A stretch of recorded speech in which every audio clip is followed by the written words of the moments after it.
I am a digital wayfarer, simultaneously everywhere and nowhere. You see me here present before you, with you, but don't be fooled by this illusion that I'm just this bodily form. For my body is but a way station, a cortical server for an infinite circulation of signifiers with undecidable signifieds. And they're always tumbling already outward and onward into a moving sea of binaries, words and images and sounds, all identified as me, singular, bounded and grounded, and yet unbodied and instantaneous, my flickering self finds momentary dwelling in Boston, Beijing, Buenos Aires, Bangkok, Bogota, Bahrain, moving on to Chicago, Cape Town, Calcutta, Calgary, ever in motion, moving across Gmail, Hotmail, Listserv, Facebook, YouTube, Kindle, Skype, Twitter, Google, cell phones, smartphones, Vimeo, Skype, Wikipedia, Instagram, the flick of a switch, through 1,000 global hotspots. I'm there, but not there. Here, but not here. I'm a digital wayfarer. I'm omniscient. At a moment's notice, I can tell you all the kings of England, all the Chinese dynasties, the address of Jean Christeller of Terre Haute, Indiana, and what you'll find at 150 Beach Boulevard at Biloxi, Mississippi. I can spell all the words correctly and tell you instantly the 7 decimal places as a result of dividing 189 by 13. And do you wish to know the duration of an elephant's pregnancy? How many castles there are in England, perhaps, or the most valuable Beanie Babies? I can tell you. My eyesight is that of a superhero, piercing walls, careening across history, leaping past tall buildings and into space. And now I see Gloria Swanson, and now Mahatma Gandhi, and there's Fats Domino, and there's Andreas Bader, the digital world of wayfaring. There are no secrets either. All intimacies are revealed.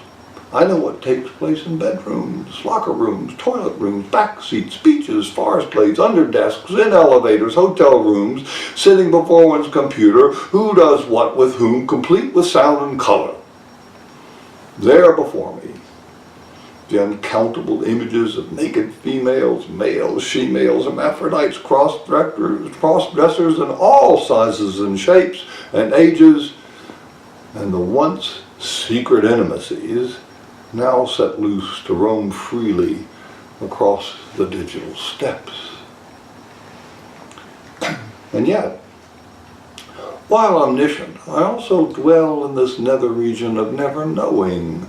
In this no man's land, every certainty lapses into ambiguity as it's elaborated and reformulated and challenged and refuted and replaced. And every mirror of the world is mirrored by yet another mirror. And as the mirror images cascade into the ether world, a phalanx of counter images are set in motion. Each claim to knowledge dances together with its effigy. And if I wish to know, to identify, to understand, to avow with certainty, I enter a digital desert, interminably expanding before me.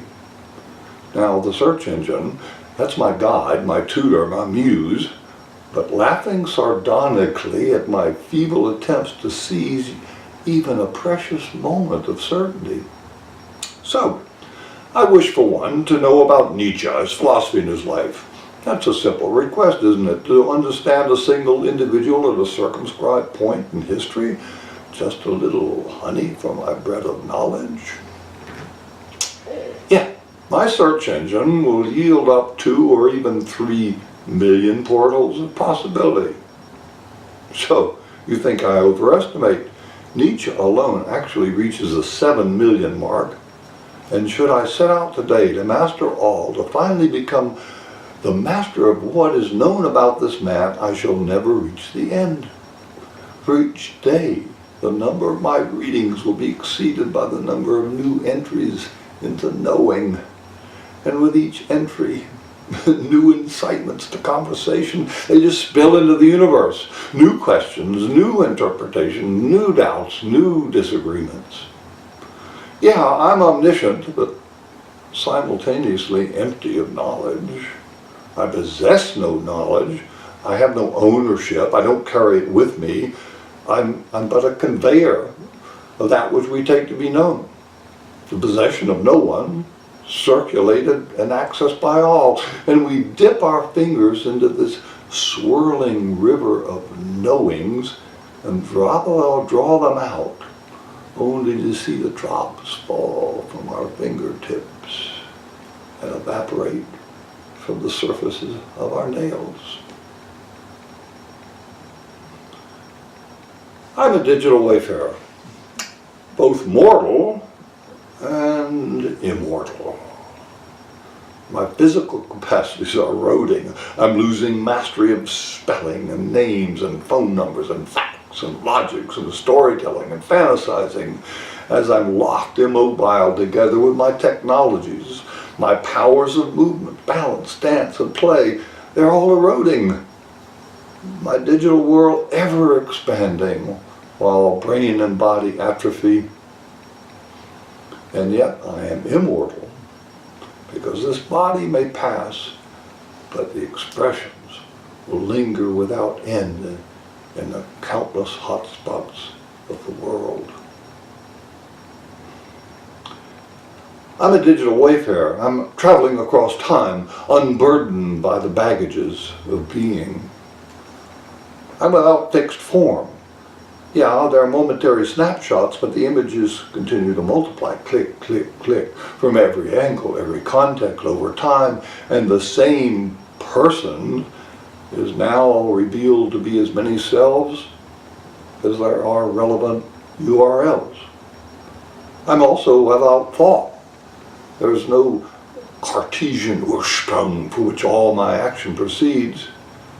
Yes, I can indeed share thoughts on global warming, the refugee crisis, empiricism, life in China, mindfulness training, so much more. But to whom do these thoughts actually belong? The issues are infinitely circulating. NPR, New York Times, Huffington's, Blogosphere, CBS.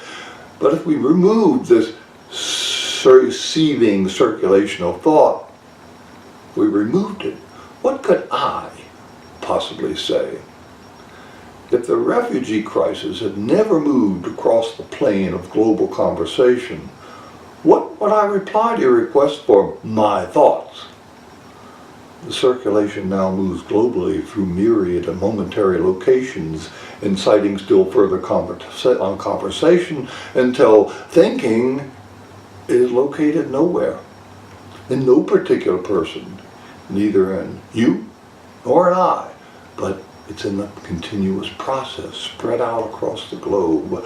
Thought is located in no place. It is nowhere to be found. There is only the continuous stream of thinking and progress. So what do I feel? Well, as a digital wayfarer, I feel nothing, and I feel everything. I feel nothing, for these are not my thoughts or feelings lying there independent of the stream of signification. And I feel everything, as the world of feelings is everywhere under production. The possibilities of feeling unfold in the morning news, on every television channel, in the movies, on YouTube, and in the continuous feed of life dramas through cell phones and email.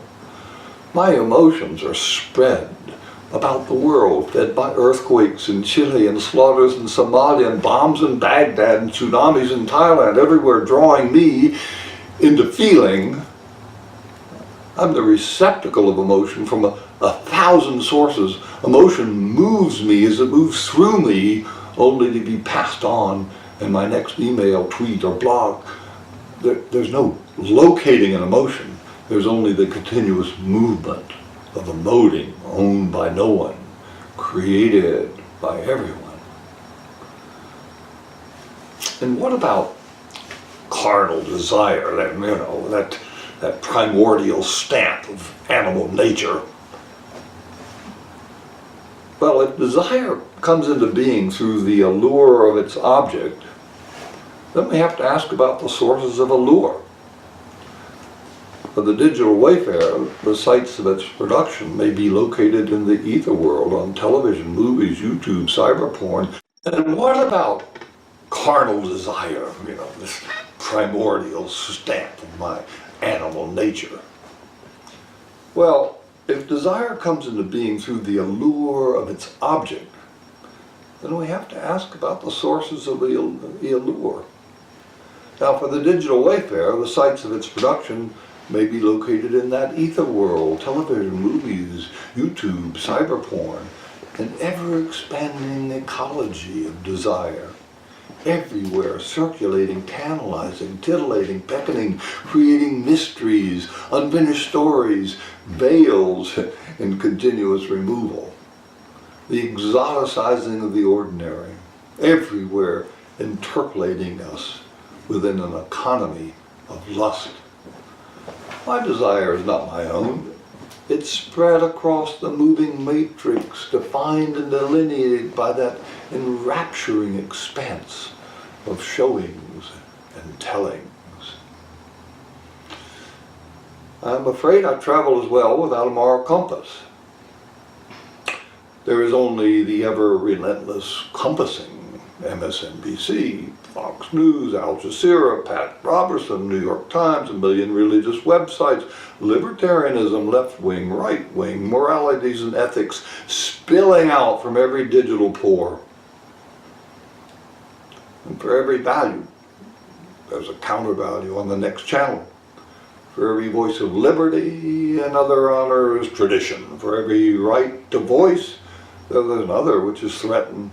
And for every cry of justice, another embraces civil order. Every advance, there's a road to ruin. And to save the environment, and we create joblessness, pay a decent wage, and business goes under. Teeming voices, ever added to the global conversations. The way and the truth and the light becomes a babbling blur. Who then am I? Where lies this anchor of myself, this core being to whom I should somehow be true? Where's the thread of coherence between this moment and the next? Now answering an email from Taiwan, another from Paraguay, and then Padua, then a shower of tweets from friends and colleagues, my brother in the Ackerman Institute and E.J. Dionne, and then my cell phone interrupts, and suddenly I'm in New Jersey. Where's my life story when all I can locate are splintered fragments of life interrupted and interpreted through borrowed lenses? We don't seem to grow towards the stature of tall trees, but we scurry horizontally about in the underbrush. And I write an autobiography without an auto. For who am I but a position in countless conversations distributed over a limitless, undulating, captivating, destabilizing sea without any shorelines. I'm a digital wayfarer, launched into a metaphysical space, a space without any obdurate entities. And so after 2,000 years of Platonic permanence, we return to the way of Heraclitus.